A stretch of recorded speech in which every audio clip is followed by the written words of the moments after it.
Isa ka rin ba sa masipag makipag-engage sa mga kapwa content creator mo pero bakit bumababa pa rin ang engagement mo at ang views mo? Gaya dito guys sa isang nag-comment na araw-araw naman daw siya nakikipag-engage pero bakit pulang-pula pa rin daw ang kanyang dashboard. Kaya binisita ko guys ang kanyang bahay at doon ko nakita na ang last post niya is 6 days ago. So ibig sabihin, hindi siya consistent mag-post pero masipag siya makipag-engage. So ipapaliwanag ko lang sa inyo guys ha, na ang nilalaman ng dashboard natin is yung mga achievements natin or yung mga activities natin sa araw-araw. So for example, kung may nanood sa mga videos mo, syempre, madagdagan yung views mo. Ganon din sa engagement. Kung may nag-engage sa mga post mo, madagdagan din yung engagement mo. At syempre, ganon din yung sa followers mo. Madadagdagan din ng organic followers kapag nag-follow sila dahil nagustuhan nila ang content mo. In short, sa paggawa ng content ang daan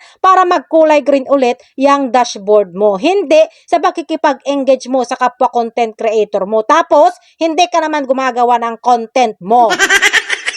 At mas maganda pa rin guys na unahin natin na yung paggawa ng content bago tayo makipag-engage doon sa mga kapwa content creator natin. Dahil nga, ang pag-angat ng isang content creator ay mag-uumpisa yan sa mga content na ginagawa natin. Hindi doon sa content ng iba.